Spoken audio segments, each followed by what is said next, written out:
우리 다 같이 기도함으로써 대림절 둘째 주의 세대 통합 예배로 하나님께 드리겠습니다. 이세 줄기에서 한 싹이 나며 그 뿌리에서 한 가지가 자라서 열매를 맺는다. 주님의 영이 그에게 내려오신다. 지혜와 총명의 영, 모략과 권능의 영, 지식과 주님을 경외하게 하는 영이 그에게 내려오시니 그는 정의로 허리를 동여매고 성실로 그의 몸에 띠를 삼는다. 나의 거룩한 삶 모든 곳에서 서로 해치거나 파괴하는 일이 없다. 물이 바다를 채우듯 주님을 아는 지식이 땅에 가득하기 때문이다. 하나님 아버지, 오랜 전 선지자를 통해서 예언하신 대로 예수님께서 다윗의 후손으로 이 땅에 오시고 하나님께서 바라시고 기뻐하시는 모든 일을 다 행하셨습니다. 하나님 아버지, 대림절을 맞이해서 그렇게 주님께서 이 땅에 먼저 오셨음을 저희가 기억하며 주님께 감사드립니다. 또다시 주님께서 다시 오셔서 이 모든 예언을 이루실 공평과 정의의 세상을 만드시고 하나님을 경외하는 그 세상을 만들어 나가실 그날을 기대합니다. 하나님 아버지, 오늘 우리의 마음과 관심이 하나님께로 향하게 도와주시고 모든 영광 하나님께 돌아가는 그 예배되게 도와주시옵소서. 예수님의 이름으로 기도했습니다. 아멘.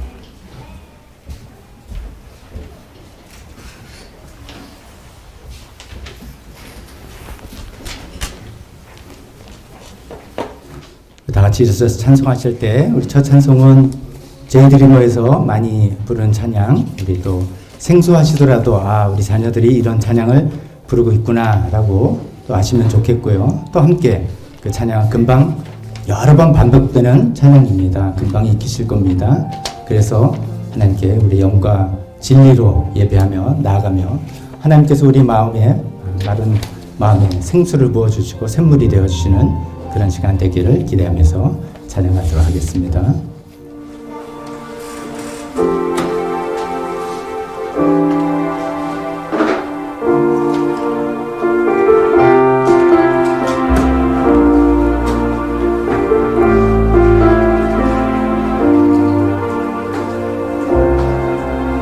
우리 모두 예배하는 자예요. 온전히 영과 진리로 주를 예배하자. 주가 우리와 함께 영원히 함께 하시고 마르지 않는 샘물로 우리 채우신 우리 모두 예배하는 자 되어 온전히 영과 진리로 주를 예배하자. 주가 우리와 함께 영원히 함께 하시고 마르지 않는 샘물로 우리 채우시고.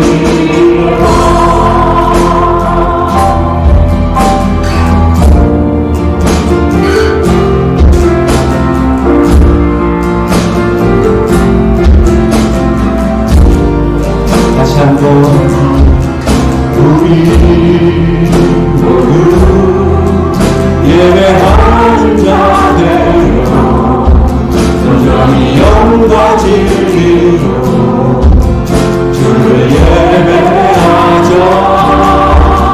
주가 우리와 함께 영원히 함께 하시고 마르지 않는 샘물로 우리 모두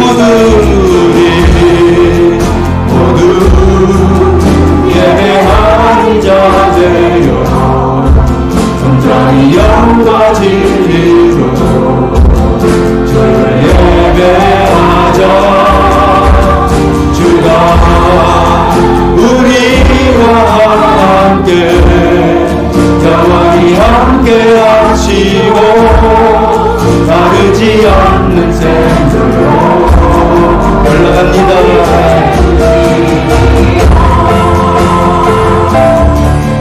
우리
아멘. 이 찬송의 제목이 임내입니다. 임내. 예배로 들어오면서 우리가 주님께 이런 고백으로 찬송한다는 그런 뜻이었습니다. 그런 임내 찬송과 함께 우리 사도신경 문답식으로 또 우리 신앙 고백 다 같이 하시겠습니다. 여러분은 성부 하나님에 관해서 무엇을 믿습니까?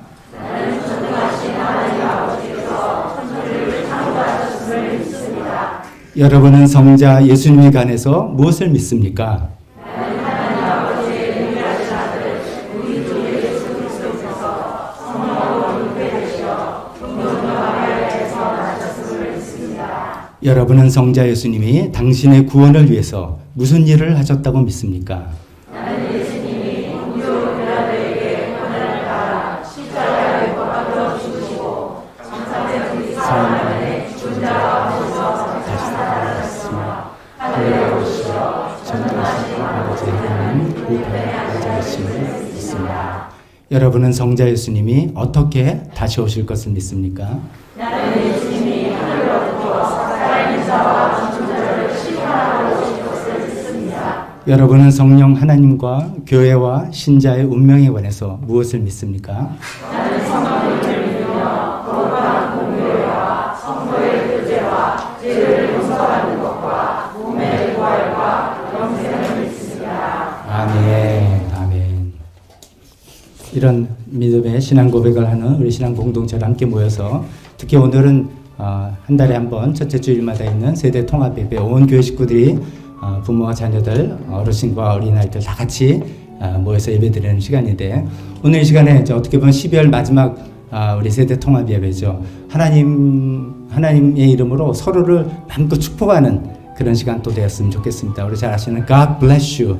주님의 크신 은혜가 당신의 영혼 속에 가득 흘러넘치기를 우리가 찬송하다가 또 자유롭게 옆에 분을 보시기도 하고 뒤에 분을 보시기도 하면서 그런 축복의 마음으로 하나님의 축복이 당신에게 임하시기를 기도합니다. 우리 찬송하는 그런 시간 되었으면 좋겠습니다.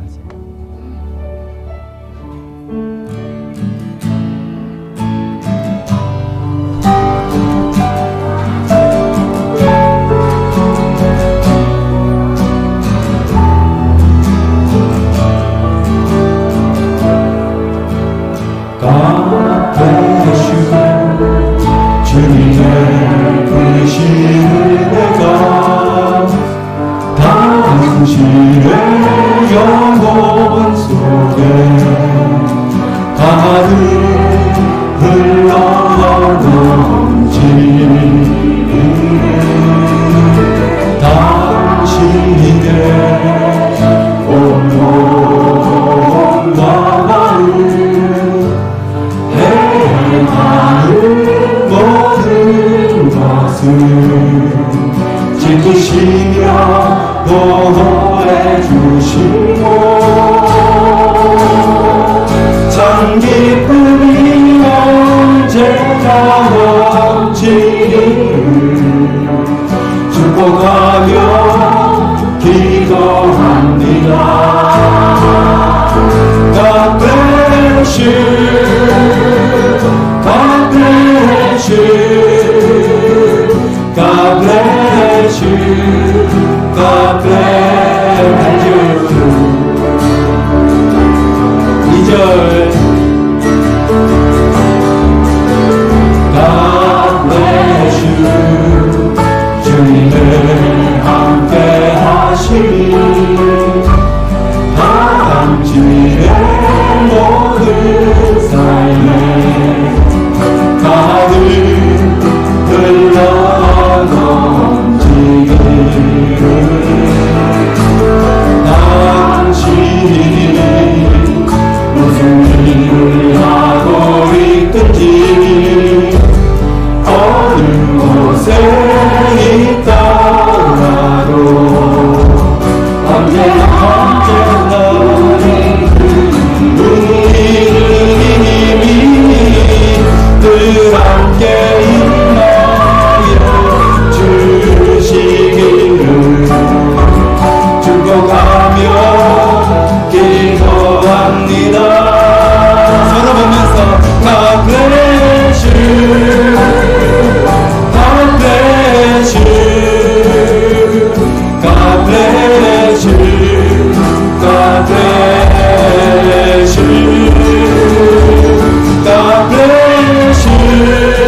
아멘.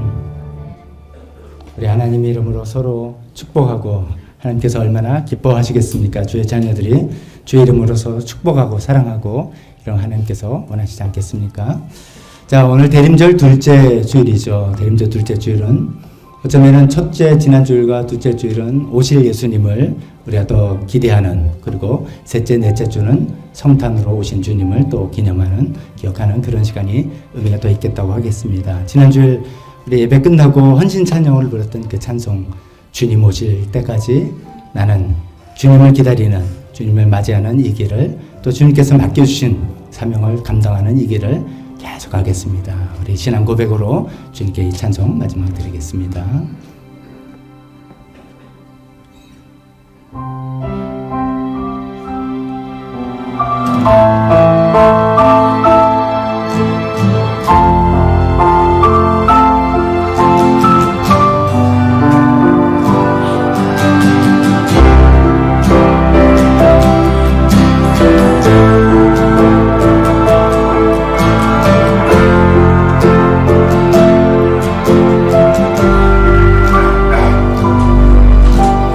주님 다시 오실 때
바랍니다.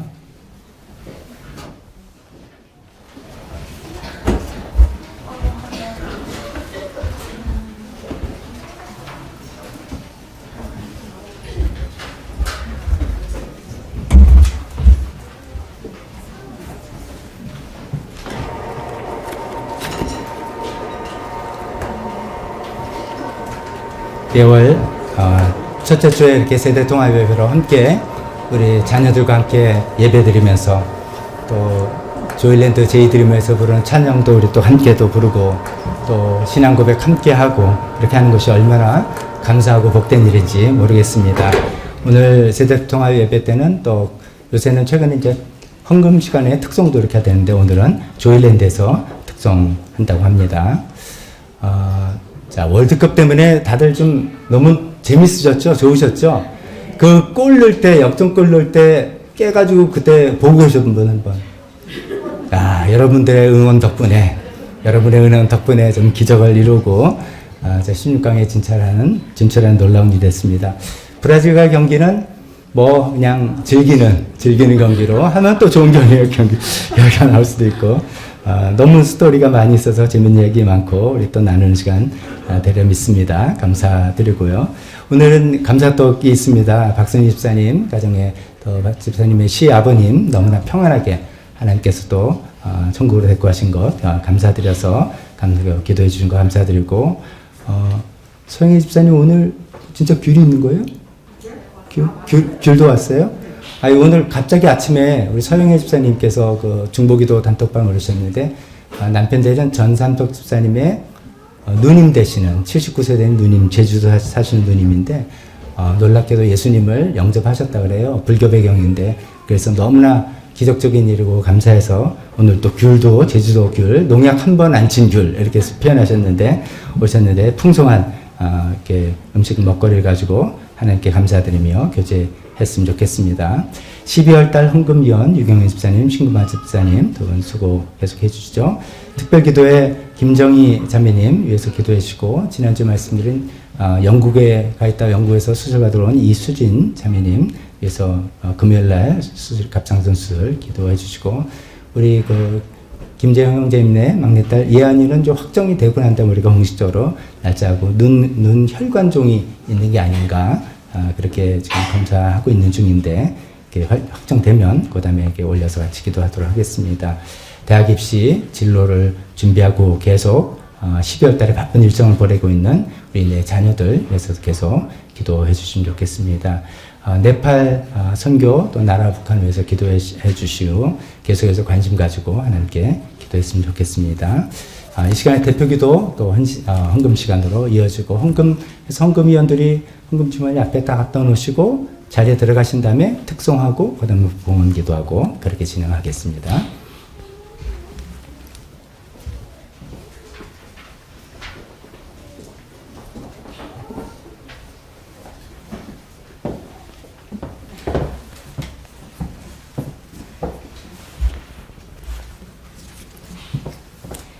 대림절 둘째 주일을 맞아 다 함께 기도드립니다.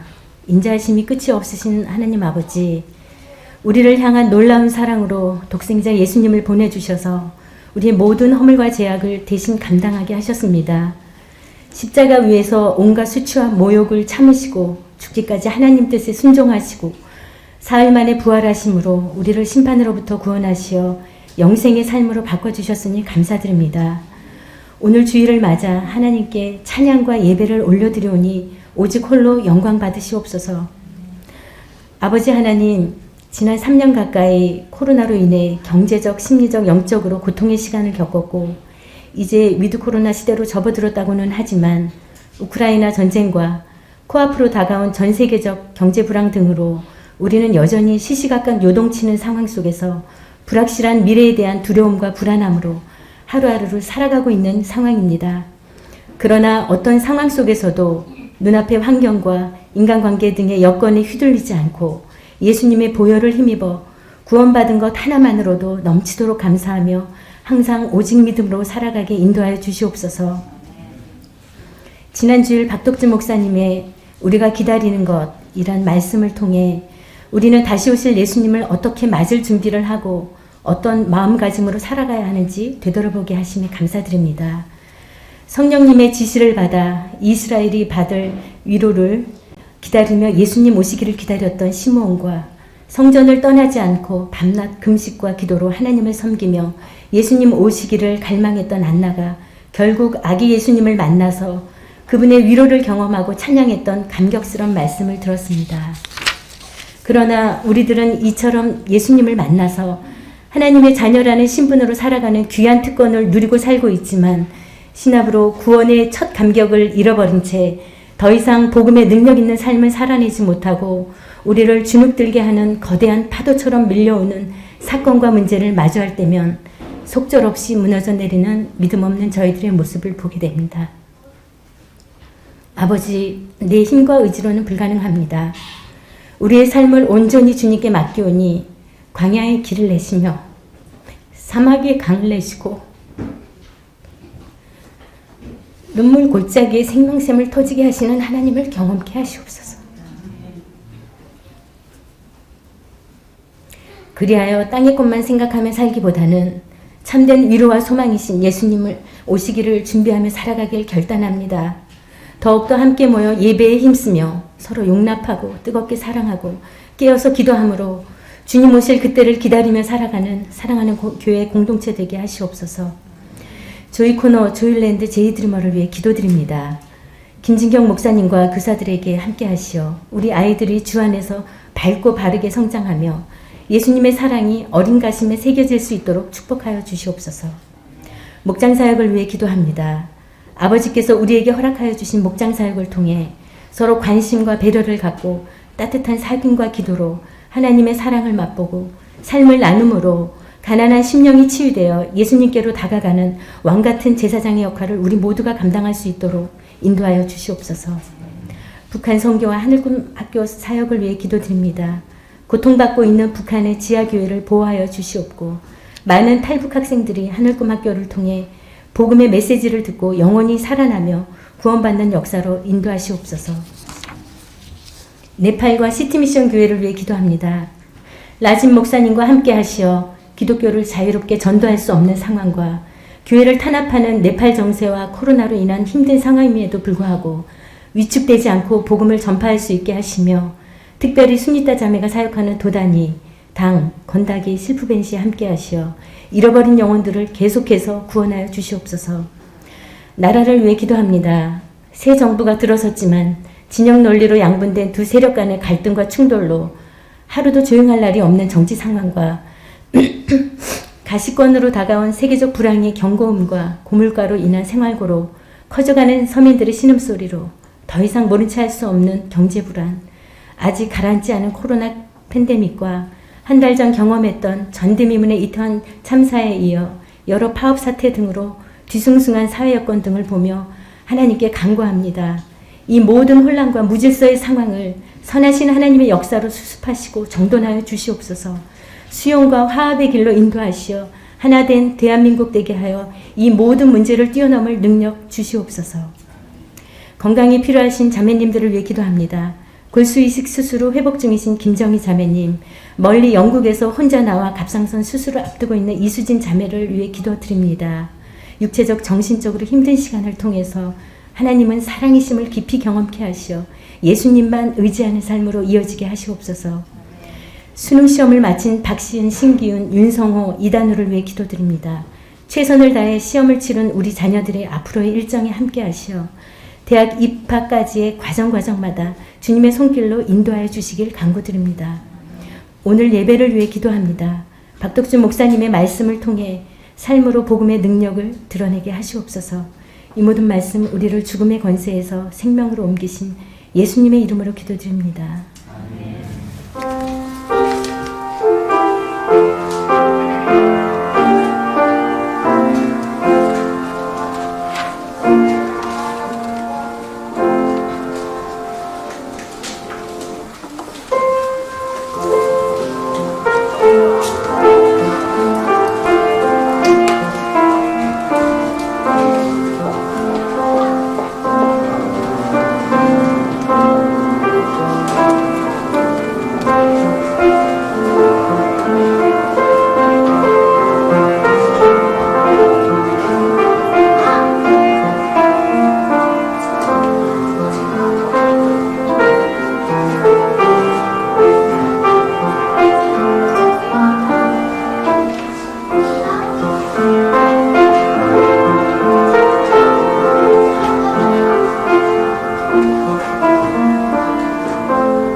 예수님은 나의 왕, 예수님은 나의 왕, 살아계신 하나님 아들 내 마음에 오셔요. 어서 오세요. 예수님, 살아계신 예수님 오세요. 여기 내 마음에 항상 계세요. 나의 왕.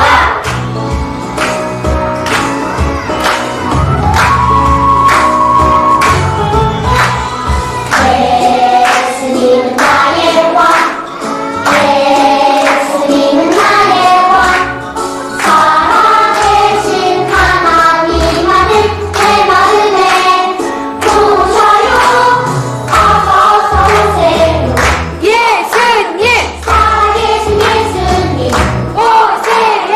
여기 내 마음에 항상 계세요. 나의 왕.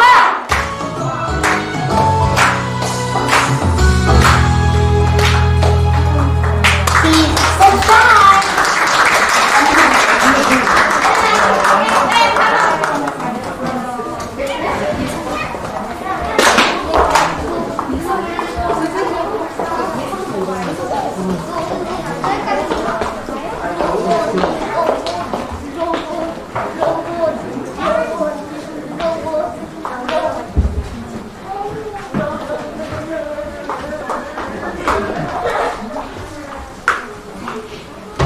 예수님이 나의 왕이라고? 예수님이 왜 나의 왕이지? 우리 집 왕은 아빠인데 우리 집에서 아빠가 시키는 대로 거의 다 하잖아. 우리 집 왕은 로봇 청소기인데 왜냐면 청소하면서 돌아다니거든. 우리 집 왕은 난데 내가 해주라는 거 엄마 아빠가 다 해주거든. 우리 집 왕은 우리 엄마인데 왜냐면 우리 엄마가 하라는 대로 모두 다 하니까.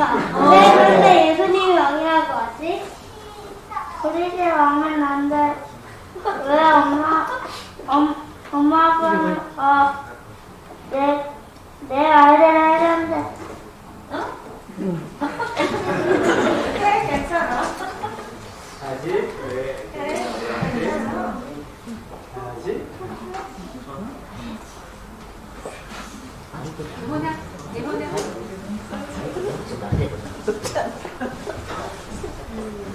과연 우리의 왕은 누구일까요?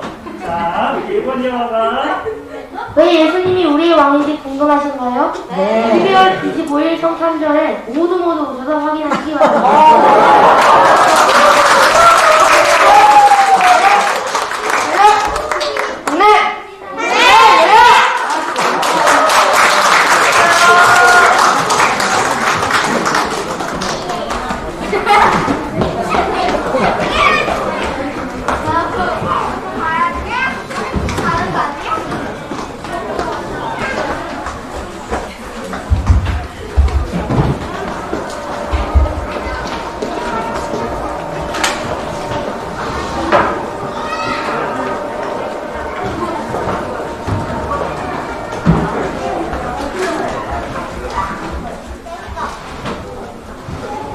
오늘 조이랜드의 그 특성은 일종의 예고편입니다. 티저예요.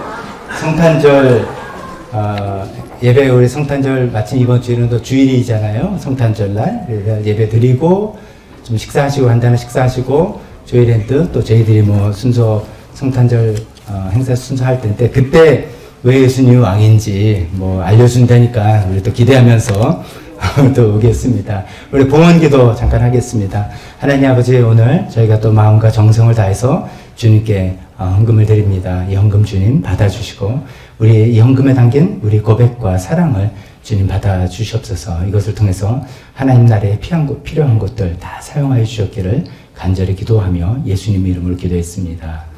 아멘. 설교 시간입니다. 우리 다 같이 오셔서 주보 안에 있는 설교 본문 같이 읽도록 하겠습니다.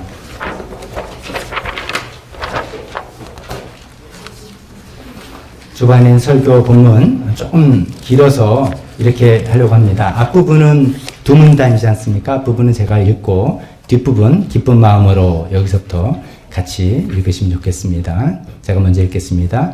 나는 이 말을 명령으로 하는 것이 아닙니다. 다른 사람들의 열성을 말함으로써 여러분의 사랑도 진실하다는 것을 확인하려고 하는 것뿐입니다. 여러분은 우리 주 예수 그리스도의 은혜를 알고 있습니다. 그리스도께서는 부요하나 여러분을 위하여 가난하게 되셨습니다. 그것은 그의 가난으로 여러분을 부유하게 하시려는 것입니다. 이 일에 한 가지 의견을 말씀드리겠습니다. 이 일은 여러분에게 유익합니다. 시작. 기쁜 마음으로 각자의 형편에 맞게 바치면 하나님께서는 그것을 기쁘게 받으실 것입니다. 하나님께서는 없는 것까지 바치는 것을 바라지 않으십니다. 나는 다른 사람들을 편안하게 하고 그 대신에 여러분을 괴롭게 하려는 것이 아니라 형평을 이루려고 하는 것입니다. 지금 여러분의 넉넉한 살림이 그들의 궁핍을 채워주면 그들의 살림이 넉넉해질 때에 그들이 여러분의 궁핍을 채워줄 수 있을 것입니다. 이렇게 하여 평형이 이루어지는 것입니다. 이것은 성경에 기록하기를 많이 거둔 사람도 남지 아니하고 적게 거둔 사람도 모자라지 아니하였다 한 것과 같습니다. 아멘. 설교를 위해서 잠깐 기도하겠습니다. 하나님 아버지 계속해서 우리 고린도 후서 본문을 통해서 오늘은 설교 헌금의 정신에 관해서 또 생각해 보려고 합니다. 하나님 아버지 부담스러운 돈 얘기가 아니라 이것이 복음의 정신이 구현되는 것이라는 것을 구체적으로 나타나는 것이라는 것을 우리가 또 말씀을 통해서 듣고 우리의 헌금을 어떤 정신으로 해야 될지 생각해 볼 수 있는 귀한 시간 되게 도와주시옵소서. 성령님 저에게 각자에게 또 필요한 부분들 있을 것입니다. 말씀해 주시고 도전해 주시고 또 격려해 주시옵소서. 예수님의 이름으로 기도했습니다. 아멘. 다 자리에 앉으시기 바랍니다.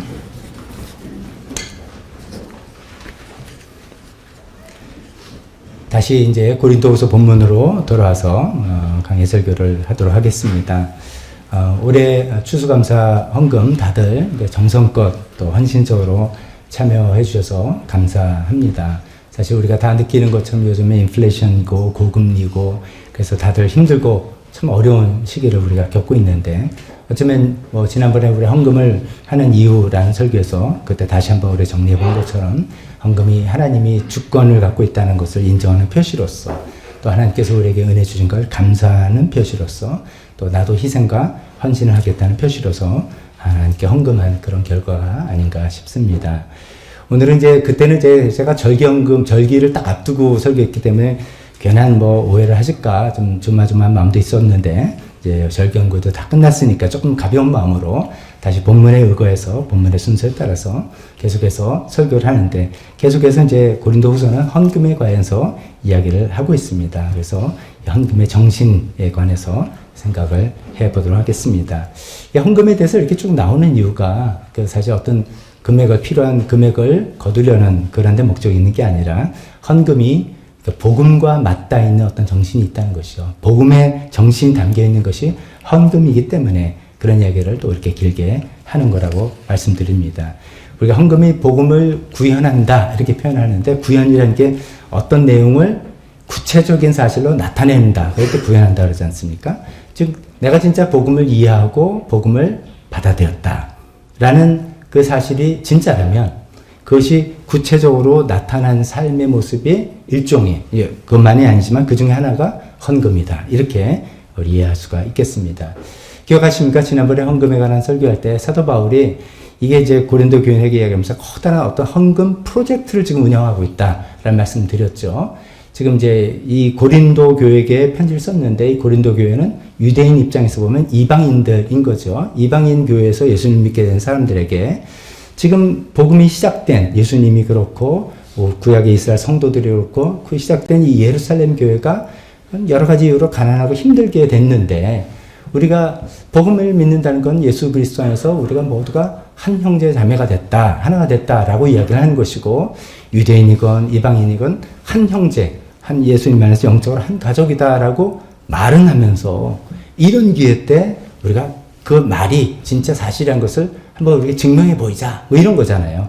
그래서 정말 우리가 그런 복음을 믿고 안다고 그리고 또 감사하다고 생각하면 복음이 유대인을 통해서 왔기 때문에 이 기회에 우리가 정말 헌금을 해서 그 어려움을 당하고 있는 예루살렘 교회를 유대인 교회를 도움으로써 우리가 이 복음을 알고 있고 진짜 이 복음을 우리 삶으로 지금 실천하고 있다는 것을 한번 나타내 보이자 이런 취지로 이제 헌금 프로젝트를 하고 있는 중에 이런 이야기가 나온다고 말씀을 드렸던 걸 기억했으면 좋겠습니다.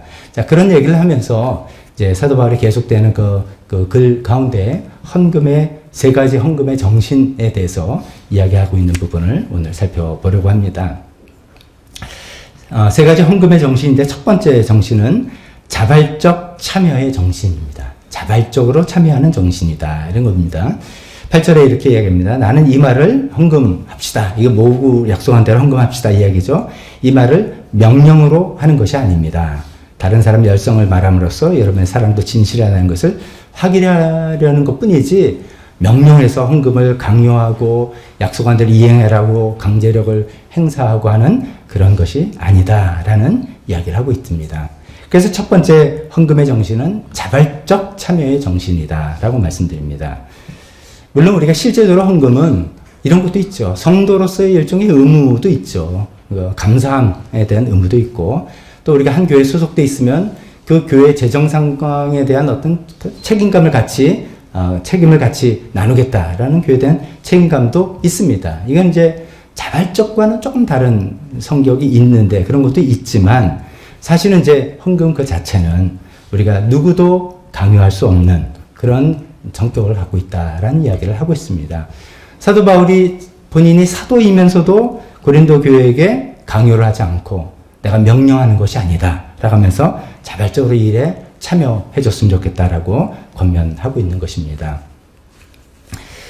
왜 그런가 생각해 보면 이런 거죠. 돈은 어떻게 보면 기본적으로 우리가 신앙 고백할 때 그랬죠. 돈은 전부 다 하나님의 소유다 이렇게 고백하죠.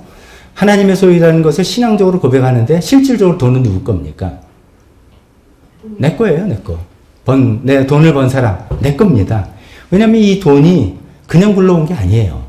돈은 내 손에 들어오기 위해서 얼마나 땀 흘려서 일하고 어떻게 보면 좀 더럽고 치사한 일을 다 참아가면서 아니면 정말 엄청난 스트레스를 받아가면서 일한 대가로 내 손에 쥐어진 그런 것이죠. 그렇기 때문에 돈은 하나님을 제약은 그 누구의 것도 아니고 내 돈은 내 거라 이거죠. 그래서 어떻게 보면 돈이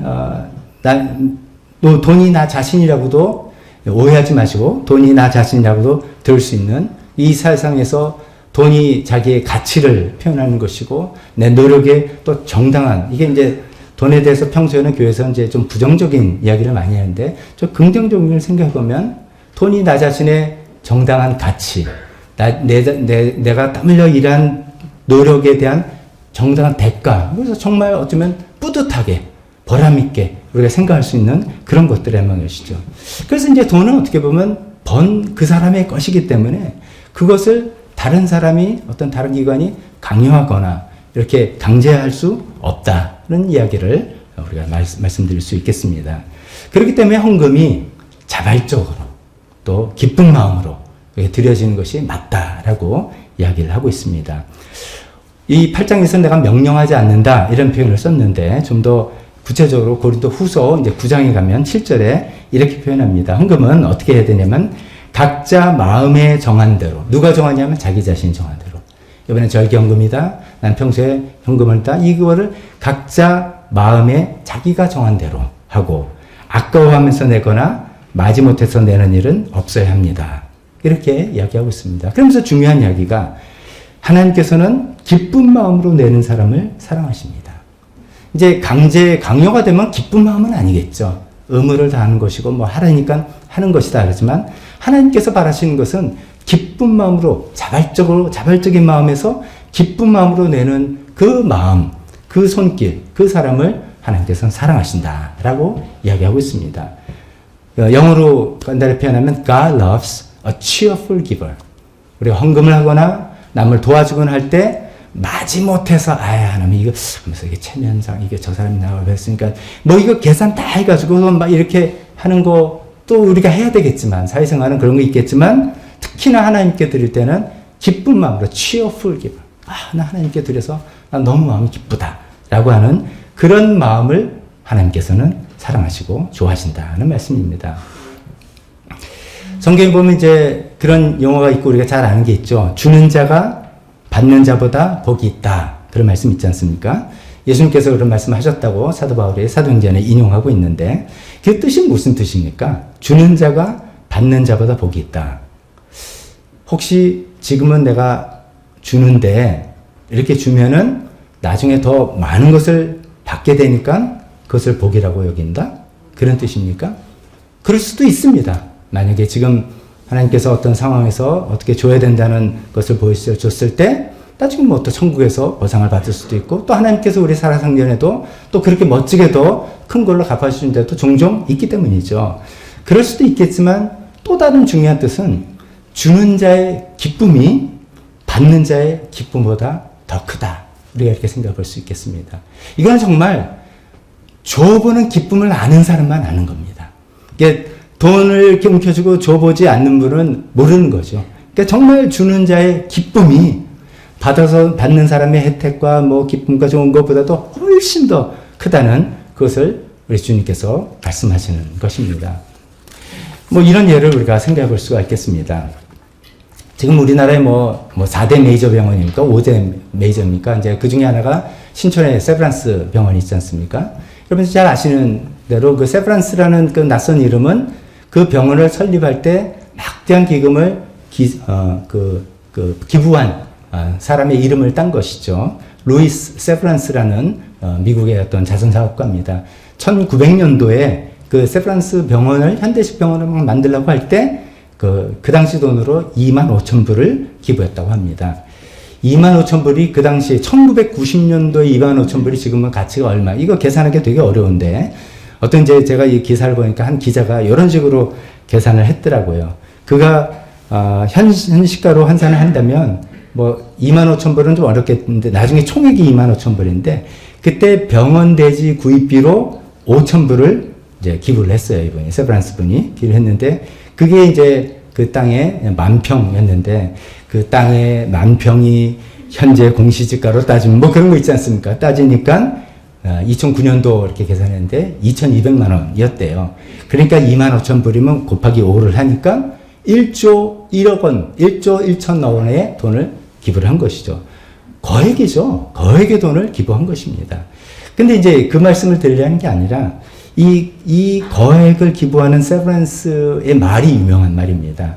그 세브란스가 이제 거액의 돈을 기부할 때 그 세브란스 병원을 짓는 그 담당자는 에디슨이라는 의료 선교사, 그분 이제 세브란스 초대 원장입니다.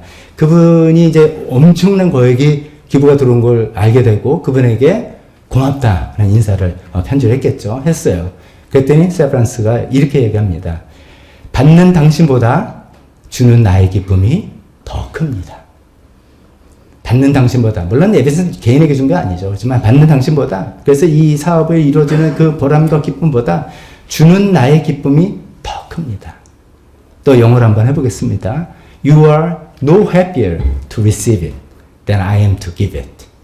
당신 받아서 이걸 정말 행복하다, 이 프로젝트가 잘 된다, 너 좋다 라는 그 마음보다는 이것을 주는 나의 마음이 훨씬 더 기쁘고 행복합니다. 이렇게 표현했습니다. 이것이 주는 자가 받는 자보다 더 복되다라는 그 말씀의 또 다른 측면이 아닐까 싶습니다. 이 세브란스가 왜 이렇게 이 거액을 기부하면서 왜 이렇게 기뻐했는가? 뭐 여러 가지 있겠지만 자발적으로 했기 때문이죠. 강요당하거나 강제하거나 뭐 어떻게 할당량이거나 뭐 이런 거가 아니라 자발적으로 이 선교 소식을 듣고 마음이 움직여서 자기가 정한 대로 기쁜 마음으로 이만큼을 헌금했기 때문에 정말 기쁘게 거기에 대해서 이 병원에 짓는 목적 외에는 다르게 사용하지 말아달라 그 부탁 하나 하면서 그 거액을 기부한 그 주는 기쁨 이런 것은 자발적으로 참여할 때 오게 되는 것이라 볼 수 있습니다. 그래서 헌금은 첫 번째 정신은 자발적 참여의 정신이 있다라고 생각해 볼 수 있습니다. 두 번째 헌금의 정신은 평등의 정신, 평등의 정신. 이거는 이제 평등을 만들려는, 평등을 이루려는, 균등을 이루려는, 우리 세번역은 평형이라고 번역을 했고, 우리 예전에 개정 성경은 균등이라고 번역했습니다. 그래서 각자 혹시 그런 표현에 익숙하신 분들도 있는데, 쉽게 그냥 이해하려면 equality, 평등하게, 동등하게 되자는 그런 취지입니다. 13절부터 잠깐만 읽어보면, 나는 다른 사람들을 편안하게 하고 그 대신에 여러분을 괴롭히려는 것이 아니라, 이거 없는 살림에 계속 헌금하라 해서 따로 괴롭히는 그런 뜻이 아니라 평형을 이루려고 하는 것입니다. 가난하고 어려운 예루살렘 교회, 유대인 교회를 정말 가난하고 우리는 그래도 조금 먹고는 살만하니까 이게 좀 이렇게 헌금을 통해서 평형을 이루어가는 것이 좋지 않겠는가. 이것이 그냥 이게 좋지 않겠냐. 우리가 인간애적으로도 다 이렇게 이야기합니다. 근데 그렇게 된다면 우리가 교회에서 할 이야기나 그런 것은 아니죠. 근데 이것이 바로 하나님의 뜻이다라는 것이요. 그래서 제일 끝에 이렇게 이야기합니다. 이것은 성경에 기록하기를 뭐라 기록했냐? 출애굽기 18장에 그 만나 사건에 대해서 이야기한 부분을 인용하고 있습니다. 많이 거둔 사람도 남지 아니하고 적게 거둔 사람도 모자라지 아니하였다. 이게 이제 우리가 만나 사건을 어떻게 기억합니까? 이제 만나를 하나님께서 이제 이스라엘 백성들, 광야 백성들에게 먹을 것을 음식을 제공하는데 그날 이제 걷어서 그날 거둔 분이 그 다음날도 먹으려고 했더니 어떻게 됐다고요? 상해서 못 먹게 됐다는 거죠. 그래서 그날 거둔 거는 그날 먹어라. 이렇게 되는 건데, 그렇게 우리가 기억하죠. 근데 이제 출애굽 그 부분을 읽으면 어떤 사람은 뭐 열심히 있는 사람들 있잖아요. 그래서 야, 좀 많이 걷어. 애들 쫙 풀어가지고 식구들 많아서 막 많이 이제 예를 들어 며칠 한 일주일치를 이제 걷어놓은 거고, 누구는 이제 에이 뭐 대충 해서 했는데 많이 걷어봤자 그날 상하기 때문에 그 다음날은 또다시 똑같이 시작하는 거죠. 그런 거라는 것이죠. 하나님께서 왜 만나를 이렇게 제공하셨을까? 이런 생각을 해보는 겁니다. 좀 이렇게 며칠 넉넉히 한번 모으면 일주일 가게 하면은 뭐 여러 가지 좀 힘도 덜 들고 이렇게 될 텐데 라고 생각할 때 가장 쉽게 생각하는 것은 매일매일 공급해 주실 하나님을 신뢰하라. 뭐 이런 것이죠. 오늘 거 오늘 공급해주고 내일 거 내일 공급해줄 테니까 이런 것도 이제 담겨 있습니다. 이걸 잘 아는데 사도 바울은 여기서 이제 어떤 포인트를 지금 잡고 있냐면은 그 포인트가 조금 다르게 많이 거둔 사람도 남지 않고 적게 거둔 사람도 모자라지 않아서 왜 하나님이 이런 방식을 했냐면 항상 그 다음날은 또 동일선상으로 평등의 라인에서 또 다시 시작하고 그 다음날은 또 평등의 라인에서 또 다시 시작하고 부익부 빈익빈이 아니라 평등 라인에서 매일매일 시작할 수 있는 그 마음을 이스라엘 공동체에게 주시려고 이런 방식으로 만나를 제공하셨다. 그 말씀을 하고 있는 것입니다. 자, 이래서 이제 헌금의 두 번째 정신이 평등의 정신이라고 하는데, 한계는 물론 있습니다. 우리가 살고 있는 세상은, 그 광야 시대 만나를 하나님께서 주시는 시대가 아니죠. 사회 발전에 따라서 우리가 경제적으로 평등하게 살 수가 없습니다. 사회적으로 우리가 인류가 다 그 실험해봤죠. 경제적인 그 소유에 관해서 두 가지 이데올로기지 않습니까?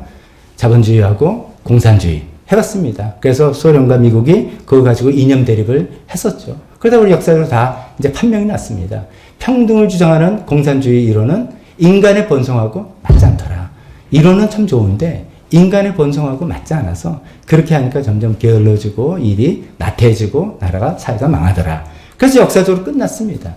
그래서 평등을 어떤 법제화 해가지고 하는 공산주의는 아닌데, 그러면 이제 나머지는 자본주의라고 하는데, 이 자본주의에도 사실 여러 가지 모순이 있고 문제가 있는 거 우리가 또 다 잘 알지 않습니까? 여러 가지 이제 빈부격차가 더 심해지고 계층 간의 갈등이 그것 때문에 생기고, 그래서 여러 가지 법제도가 보완되어야 되고 뭐 이런 것입니다. 이제 제가 이 말씀 드리는 것은 이 성경의 이 시대가 현실을 그대로 그대로 시행할 수 있다, 해야 된다는 말씀도 아니고 인류가 이런 것을 인간사에서 해봤는데 안 되는 이런 어려움이 있다는 것을 우리가 그대로 인정을 하자는 것이죠. 하면서 하지만 우리가 하나님의 마음은 무엇인가? 하나님께서 진정 바라는 것은 무엇인가? 그래 너 똑똑하고 대비 잘하고 여러 가지 도움이 잘 돼가지고선 돈을 많이 벌고 사는 거 축복하고 잘 됐다 좋아만 하고 가난한 사람 뭐 상관 안 해도 된다는 그런 하나님의 마음이 아니라 만나를 주실 때부터 하나님께서는 평등의 마음을, 경제적인 평등의 마음을 하나님 갖고 계신 거죠. 그렇다고 하나님께서 이 세상을 강제적으로 자본주의를 없애고 다 공산주의를 만들자 그런 뜻이 아닙니다. 그것은 새 하늘과 새 땅에 임하는 것이겠죠. 공평과 정의가 이루어지는 그때 하나님의 방식으로 하시겠죠. 그러나 우리가 이 긴장 상태에 살면서 우리가 할 수 있는 작은 것 중에 하나는 헌금을 통해서 이 평등의 하나님께서 원하시는 평등의 마음, 정신을 조금이라도 구현해보는 것, 조금이라도 참여해보는 것을 할 수 있다. 이야기를 사도 바울이 하고 있는 것입니다. 특히나 구제헌금이 그런 개념이 되겠죠. 구제헌금이란 힘들고 어려운 사람들을 돕기 위해서 하는 목적 헌금이지 않습니까? 그럴 때 그 마음은 이런 걸 통해서 하나님이 바라시는 게 평등의 정신에 내가 참여하는 거다. 이렇게 생각할 수 있습니다. 이것은 이제 우리 교회에서는 어떻게 생각할까, 어떻게 이제 적용하고 있나 생각해 보면 선교가 그런 거라고 볼 수 있습니다. 우리 교회 선교지는 네팔입니다. 이건 어떻게 보면 우리가 교회적으로 기도하면서 어떤 지역을 선교할까라고 기도해서 결정하거나 이런 게 아닙니다. 이제 대부분은 아시겠지만 우리가 저쪽 도곡동에 있을 그 시절에 네팔인 한 형제가 우리 교회를 방문하고 그래서 거기서 예수님 믿게 되고 그 형제가 또 자기가 기도 중에 하나님께서 자기를 목회자로 부르신다는 소명을 받게 되고 돈 벌러 이 땅에 왔다가 목회의 소명을 받게 되고 교회에서 그것을 확인하고 교회에서 우리가 신학교를 보내게 된 거죠. 그게 이제 라제 목사님 아닙니까? 신학교에 보내서 학부 과정을 다 마치고 신대원 과정을 보냈다가 여러 가지 이제 애 3명에 5식구에 이런 것이 현실적으로 좀 안 맞는 것 같고 어차피 끝나고 난 다음에 네팔로 가야 되는데 거기서 벌써 빨리 적응하는 것이 훨씬 더 좋은 뜻이겠다 생각해서 2010년도에 그 5식구를 네팔로 다시 본국으로 파송을 했죠.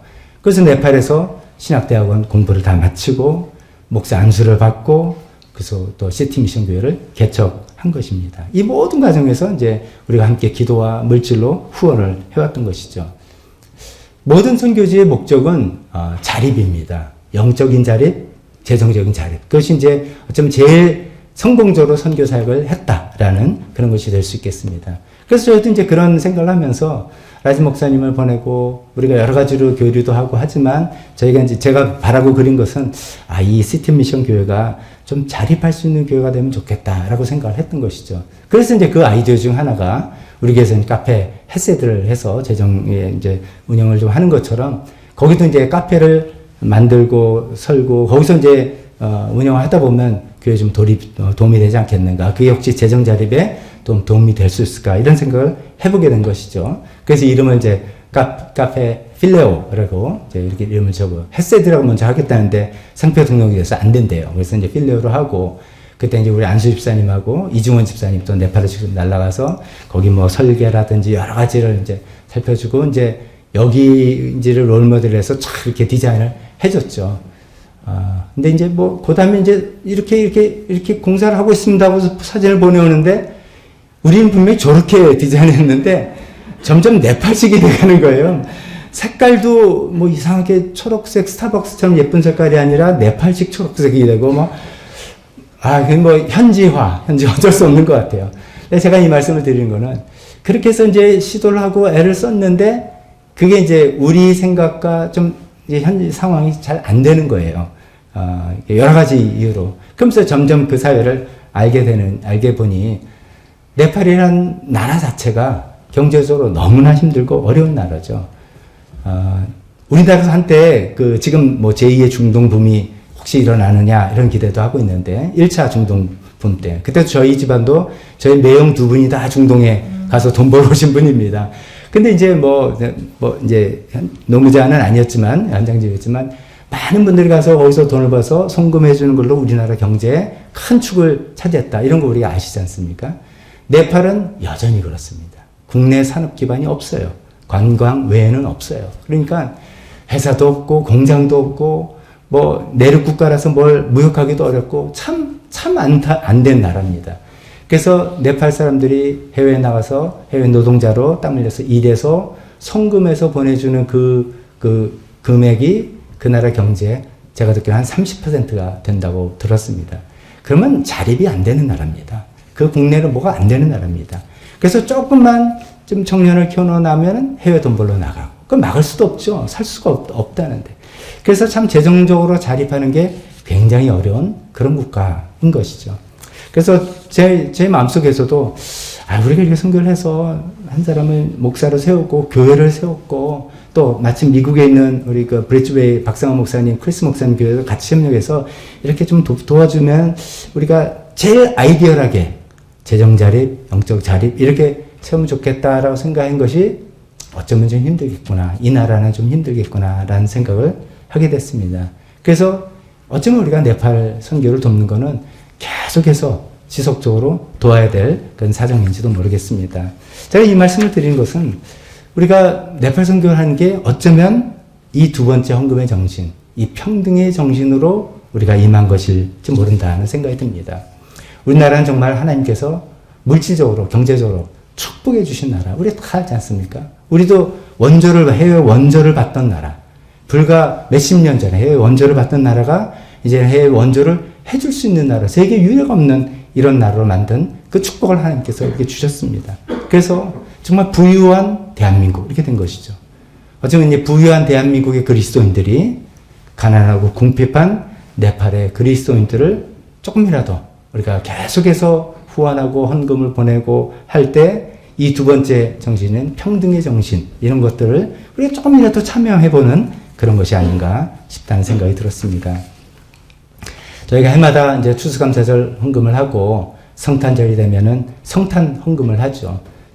이 성탄절 그 주일날 성탄 헌금은 특별히 이제 구제헌금으로 생각합니다. 어떤 기관들을 정해서 구제해보자 이런 것도 하고 최근에는 뭐 한흑금학교, 탈북 청소년 학교, 그다음에 네팔 이렇게 하기도 했는데 제가 가만히 생각해보니까 한흑금학교는 지난 8월달에 우리 또 김지훈 집사님이 후원 그 음악회를 통해서 많은 분들이 그때 헌금하며 참여를 해주셨고 그래서 올해 성탄 헌금은 그냥 어떤 네팔을 위해서 우리가 또 거의 필요가 많이 있습니다. 최근에도 한 귀한 형제가 신학교 가고 목회자가 되겠다 해서 신학교 가는 그 트랙에 들어갔다 그랬죠. 그래서 저희가 급히 또 학비를 보내주고 했는데 그런 필요는 많이 있으니까 네팔 선교를 위해서 네팔 후원을 위해서 성탄헌금을 하면 어떨까 생각이 듭니다. 자 이렇게 특히나 구제헌금 같은 경우는 이 평등의 정신이 담겨 있는 것입니다. 하나님께서 나에게 그래 나도 힘들고 어렵지만 또 세계적으로 생각해보면 또 국내적으로 또 생각해보면 그래도 나는 그래도 저 사람 형편이 낫다면 나의 헌금을 통해서 구제헌금을 통해서 평등을 이루려는 하나님의 뜻에 동참하는 그런 좋은 계기가 된다고 말씀드릴 수 있겠습니다. 세 번째 헌금의 정신은 사실 이것이 이제 가장 중요한 정신이라고 말씀드릴 수 있습니다. 은혜의 정신입니다. 은혜의 정신. 9절에 이렇게 시작합니다. 여러분은 주 예수 그리스도의 은혜를 알고 있습니다. 사실 이제 우리가 헌금할 때마다 이 질문을 스스로에게 던져보는 겁니다. 나는 하나님의 은혜를 알고 있나? 그러니까 나는 왜 헌금을 하나? 라고 만약에 질문한다면 모범 대답은 이겁니다. 나는 하나님의 은혜를 알고 있기 때문이다. 하나님의 은혜를 누렸기 때문이다. 이렇게 대답할 수 있습니다. 근데 이제 오늘 이 고린도후서 본문은 예수님의 은혜를 좀 색다르게 표현하고 있습니다. 뭐라고 표현하냐면 그리스도께서는 부유하나 여러분을 위해서 가난하게 되시다. 라고 은혜를 설명하고 있습니다. 은혜를 이야기하는데 그리스도께서 부유하신 그리스도께서 우리를 위해서 가난하게 되셨고 그의 가난으로 우리가 다시 부유하게 됐다라고 은혜를 설명하고 그러므로 이런 은혜를 알기 때문에 우리가 헌금에 참여하자라고 이야기를 하고 있습니다. 이것이 이제 아까 처음에 자발적인 참여의 정신과 두 번째로 평등의 정신보다도 더 중요하고 더 근간이 되는 정신이라고 말씀드릴 수 있겠습니다. 자 그렇다면은 예수님께서 부유하게 되셨다는 건 무슨 말이고, 또 그분이 가난하게 되셨다는 것도 무슨 말이고, 우리가 부유하게 됐다는 것도 뭔가, 이런 거를 하나하나 생각해 보겠습니다.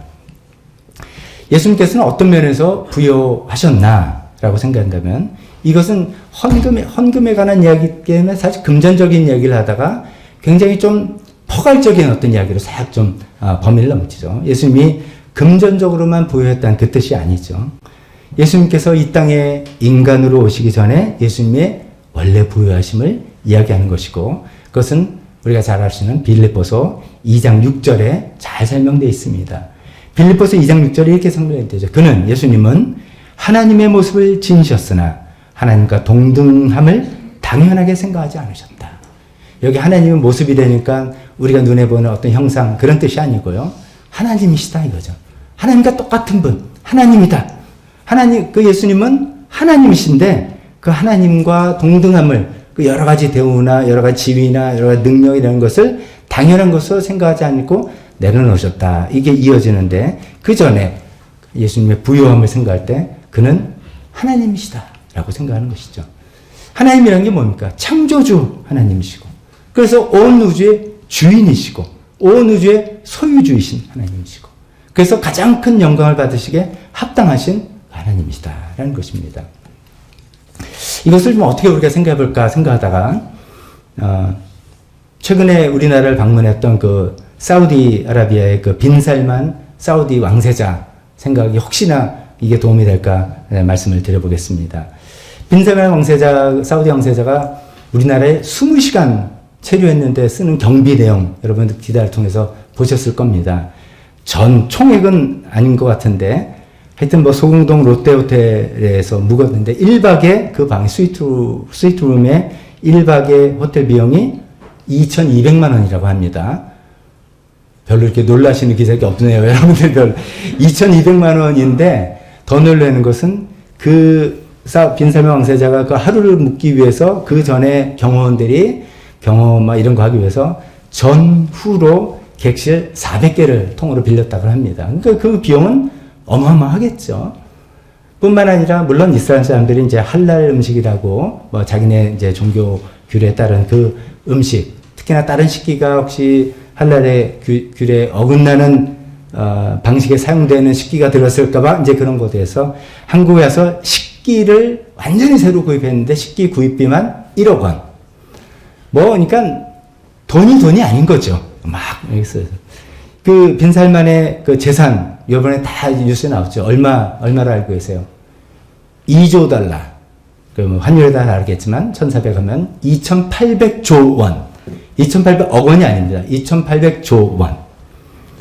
이쯤 되면은, 내 통장에 돈이 요새 조금 빠졌다, 들었다. 이거 신경을 안 쓸 것 같아요. 진짜 요새 그 쓰는 표현에 another level. 정말 another 레벨이죠. 그 돈이 주는 그 사람의 위상, 스테러스는 뭐 그냥 돈이 좀 있고 없고 하고 한 무슨 일을 결정할 때 돈은 고려 대상이 아닌 거죠, 이 사람은. 돈? 식기? 하러 1억 원이 드는데 그게 무슨 상관이냐? 내가 지금 2,800조가 있어 맨날 이자만 해도 지금 몇백 조가 들어오는데 뭐 이렇게 하는 사람이겠죠. 근데 이제 빈살만 이것이 이제 가장 부자라고 하지만 사실은 개인 재산은 아닌 거라는 이야기 있어요. 제가 듣기로는 이제 왕실 재산이죠. 사우디 왕가 왕실 재산이죠. 그러니까 그 사람이 이렇게 부자가 된 것은 자기 개인의 부가 아니라 그가 사우디 왕국의 왕세자, 실권의 왕세자이기 때문에 라는 것이죠.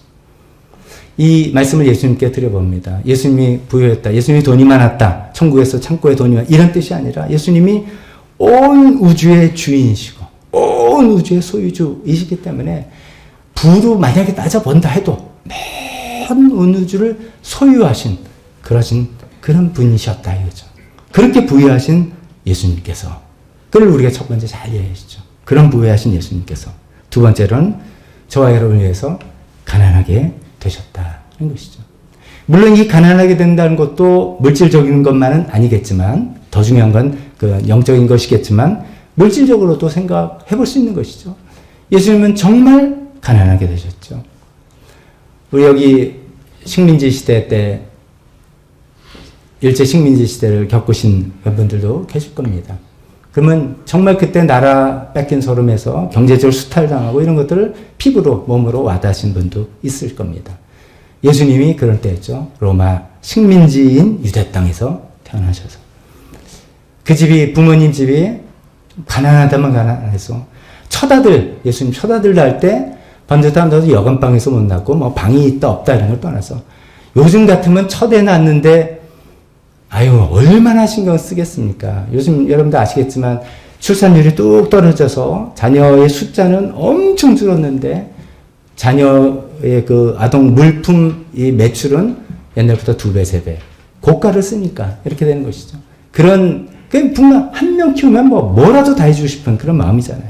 그러니까 첫아들 낳는데 동물 축사에서 아기를 낳았다는 거죠. 그래서 이런 표현이 있죠. 예수님은 어떤 분인가? 태어날 때, 그러니까 예수님은 자기 게 하나도 없으셨다. 그런 표현에 예수님은 태어날 때는 다른 사람의 남의 동물 축사잖아요. 그게 자기 집이 동물 축사에서 태어난 게 아니라 다른 사람의 동물 축사에 누우셨고 죽을 때는 다른 사람의 동굴 무덤에 누우셨다. 태어날 때부터 죽을 때까지 자기 게 하나도 없는 것이죠.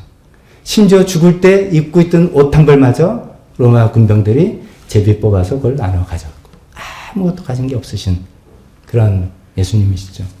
마태복음 8장 28절에 예수님이 이렇게 말씀하셨죠. 여우도 굴 있고 하늘을 나는 새도 보금자리가 있으나 인자는 예수님 자신을 머리 둘 곳이 없다. 너 나 돈 보고 따라오 그러지 마라. 나 따라온다면 뭐가 생기는 그런 거 아니다. 라는 이야기를 하실 만큼 예수님은 정말 가난하게 정말 무소유로 사셨던 그 온 우주의 주인이자 소유주신 그 예수님께서 그런 가난한 자리로 오시게 된 것이죠. 근데 이걸 그렇게만 생각하면 그런 애가 아니라 이 말씀은 예수님이 가난하게 됐다는 게 아니라 예수님 자신이 가난이 되셨다는 이야기를 하고 있는 것입니다. 예수님 자신이 가난이 되셨다. 아까 말씀드린 빌립보서 2장 계속해서 이렇게 됩니다. 이렇게 이야기하고 있습니다. 그 하나님이셨는데 오히려 자기를 비워서 종의 모습을 취하고 사람같이 되었고 십자가에 죽기까지 하셨다. 이걸 모두 가난의 모습으로 표현하는 것입니다. 하나님이 사람이 됐다. 우리는 상상할 수 없는 것이죠. 우리가 지금 구데기가 되라. 상상할 수 없는 것과 똑같은 그런 것.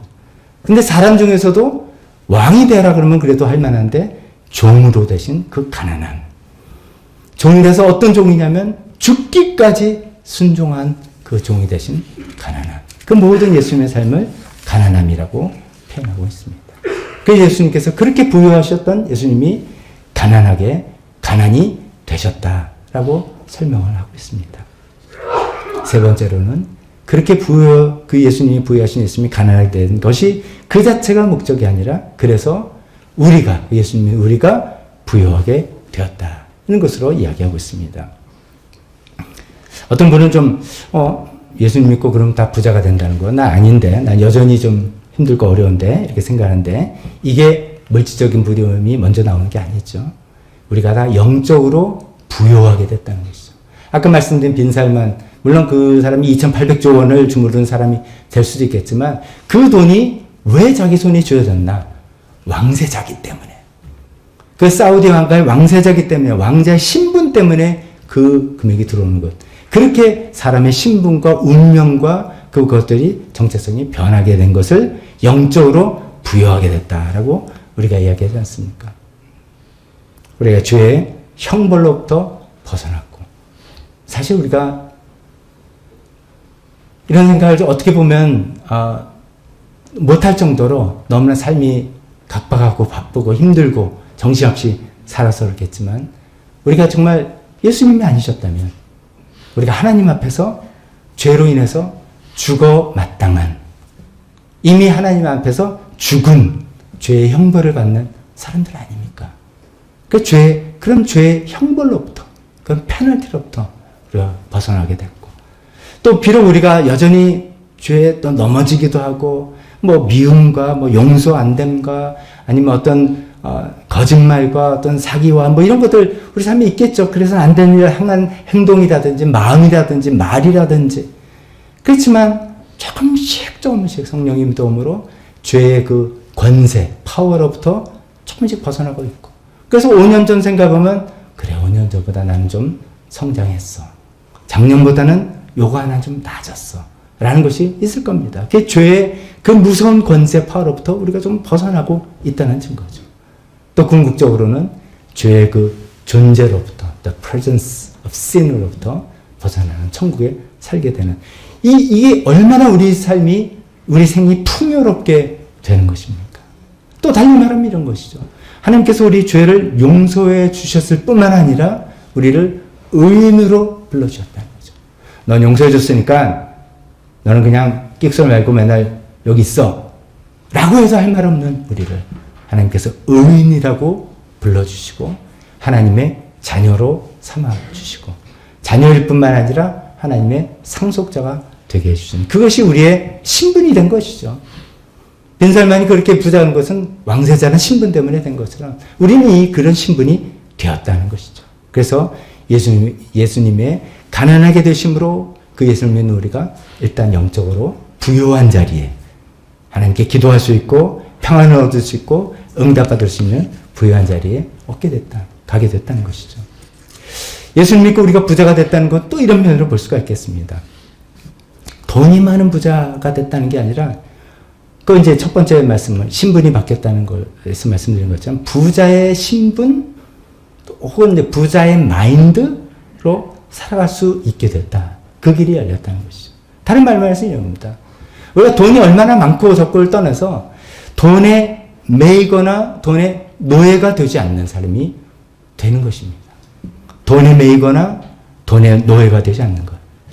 어떤 분이 이런 식의 표현을 썼습니다. 돈은 주인이 되면 폭군 행세를 하지만 종이 되면 그렇게 유익할 수가 없다. 돈 맞는 말 아닙니까? 여러분 돈이 여유가 있으면 삶이 편하시죠. 굉장히 좋죠. 돈으로 내가 좋은 것도 할 수도 있고 남 도와주는 것도 뭐 여유롭게 할 수도 있고 돈이 많으면 삶이 유익하죠. 단 돈이 내 종일 때 그 돈이 내 종일 때 내가 돈에 얽매이는 게 아니라 내 종으로 부릴 때 이 돈이 내 주인이 되면 돈이 폭군이 된다는 거죠. 나를 달달달달 볶고 들들들 볶고 내 마음을 힘들게 하고 그렇게 하면서 돈을 섬기고 돈에 매이거나 돈의 노예가 되는 것이 아니라 돈을 잘 다루고 돈을 유용하고 내 주머니에 얼마나 돈이 있든 없든 그게 중요한 게 아니라 돈의 액수가 아니라 돈에 대해서 내가 하나님의 아들이 되고 하나님의 딸이 됐다는 그 신분 때문에 이 돈에 내가 매이는 것이 아니라 하나님 저는 이 돈을 잘 다루고 잘 사용하는 사람이 되겠습니다. 그런 부자 마인드가 내 안에 생기게 됐다는 것이죠. 또 다른 식으로 이렇게 표현할 수 있죠. 예수님께서 하신 말씀대로 불의한 돈으로 친구를 삼는 사람. 불의한 돈이라고 하신 표현은 돈 자체가 더럽다 이런 뜻보다도 돈이 갖고 있는 영적 속성 있지 않습니까? 예수님도 오직하면은 돈을 만문이라는 어떤 영적 신 이야기하면서 하나님과 늘 우리 마음속 경쟁하는 것은 만문, 돈이다. 그만큼 돈이 얼마나 영적으로 이제 파워가 있는지 그걸 이야기하고 있는데 그 돈을 그래서 이제 불의하다라고 표현한다면 그 돈을 숭배하거나 돈을 믿고 의지하거나 나한테 돈이 없으면 불안하고 막 굉장히 여러분 한번 생각해보세요. 내가 왜 이렇게 짜증이 나지? 생각해 통장 잔고하고 연결된 경우가 상당히 많습니다. 내가 이렇게 적어도 어느 정도는 있어야 되는데 그 조금 내가 생각하는 것에 내려갔을 때 괜히 왠지 불안하고 왠지 예민하고 짜증이 나고 그런 경우 있을 수 있습니다. 내가 돈을 의지하고 돈을 숭배한다는 뜻입니다. 근데 예수님 말씀대로 그 불의한 돈으로 친구를 삼아라. 이 돈을 하나님 뜻대로 쓰고 하나님 뜻대로 흘려보내고 그렇게 하면서 영원하신 친구 대신 예수님을 계속 사귀어나가는 우리가 그럴 수 있다는 것이죠. 그것은 우리 삶의 규모가 진짜 연봉이 억대 연봉이든 그 작든 이거하고 상관없는 일입니다. 경험을 보면 절대 액수가 다른데 참 돈에 매여 사시는 분들이 있습니다. 있는 생활이 그래서 괜찮은데도 제일 가난하다고 생각하고 돈에만 쫙 쪼들려 사는 그런 분들이 있는 것 같습니다. 예수님께서 그 부유하신 예수님께서 가난한 자가 되셔서 우리로 하여금 부유하게 만드셨습니다. 우리를 돈을 흥청망청 쓰자는 뜻이 아닙니다. 돈에 대해서 하나님 뜻대로 사용하고 하나님 뜻대로 흘려보내리라. 내 돈에 나는 절대로 종이 되고 노예가 되지 않으리라. 돈을 내가 사용하는 사람이고 쓰는 사람이지 돈이 나를 부려먹는 사람이 되지 않으리라. 그렇게 되시는 여러분들이 되시기를 축복합니다. 어떻게 생각한다면 이 은혜 정신이 가장 큰 것이죠. 우리가 보통 은혜라는 말을 얼마나 잘 사용합니까? 모든 교회에서 제일 흔하게 쓰는 게 은혜입니다. 근데 오늘 본문에 보면 그 하나님의 은혜를 이렇게 표현합니다. 가장 부유하셨던 예수님께서 우리 위해서 가난한 자가 되시고 가난이 되시고 그래서 우리로 하여금 부유하게 됐다. 이것이 은혜다. 이 은혜를 받은 저와 여러분들은 그래서 물질을 나누고 헌금을 하고 다른 사람들에서 쓸 수 있는 그런 사람이 되는 것입니다. 어찌 보면 이 마지막 파트를 생각해 보면 예수님은 자기 자신을 헌금으로 들이신 분 같습니다. 창조주로서 모든 것을 갖고 계셨지만 그 권리와 특권을 포기하시고 아무것도 아닌 자가 되음을 통해서 평령을 이루고 형평을 이루고 균등을 이루고 또 여러 가지 예수님 자발적으로 그 일을 하셔서 평등을 이루시고 희생과 헌신을 하시고 예수님 자신이 자기 자신의 현금이 되신 그런 거 아닌가 싶습니다. 그래서 어떻게 보면 그래서 우리가 그런 말 하죠. 헌금은 그 자체가 예배고 헌금은 특권이고 헌금은 복음을 아는 사람이 하는 것이고 헌금은 정말 믿음이 있다고 하면 이거 오해될 수 있습니다. 믿음 좋은 사람 헌금 많이 한다. 이건 아니지만 믿음이 우리한테 생기면 헌금이 그렇게 같이 되는 것이 그 마음에서 나오는 거죠. 그 은혜를 내가 알기 때문에 돈의 속박에서 벗어나서 하나님 일에 기꺼이 내 물질을 드리고 또 하나님께서 공급해 주실 것을 믿고 따르는 마음에서 그럴 때 하나님의 역사가 일어나고 하나님께서 나를 채우실 뿐만 아니라 하나님께서 그 헌금을 통해서 일어나는 일들을 내가 보게 되는 그 기쁨을 누리게 되는 그런 우리 모든 성도님 되시기를 주님의 이름으로 축원합니다. 기도하겠습니다. 우리 간주해 주실 때 혹시 하나님께서 오늘 나에게 어떤 부분을 말씀해 주셨는지 또 하나님과 함께 기도하면서 대화하시고 생각해 보시고 하나님의 도움을 구할 부분 또 하나님께 도움을 요청할 부분 하나님께 또 잘못했음을 고백할 부분 더 잘한 것을 격려할 하나님의 격려를 받는 그런 시간 또 헌신가 다 되시기를 바랍니다. 찬송하시고 또 기도하시고 나중에 헌신 찬송하겠습니다.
세상에서 보고 느끼고 우리가 체험하고 우리 피부에 와닿는 그런 현실 세계에 살고 있다가 하나님 앞에 나와서 우리 눈이 하나님의 세계를 보고 영적 세계를 보는 시간입니다. 그래서 우리 헌신 찬송 부를 때 눈을 주님께 돌려 그 예수님의 찬란하고 놀라운 얼굴을 볼 때 우리 마음속에 어떤 걱정과 불안이나 우리가 하나님 뜻이 무엇인지 알지만 제대로 행하지 못하는 어떤 것들이 있더라도 그 주님의 은혜로 살아갈 수 있는 행할 수 있는 그 은혜를 누리면 좋겠다라는 그 가사입니다.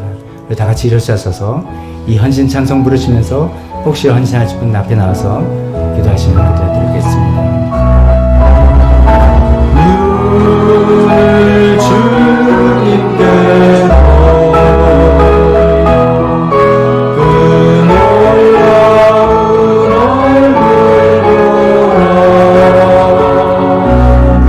주님 은혜 영광의 빛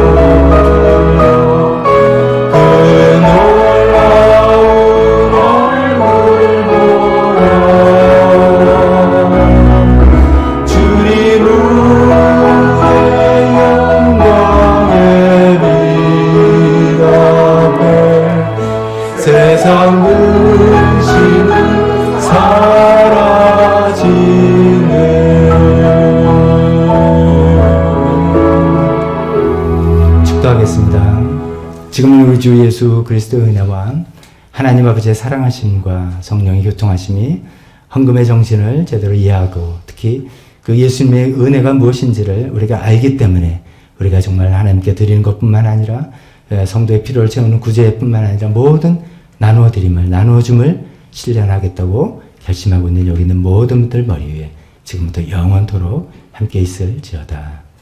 아멘.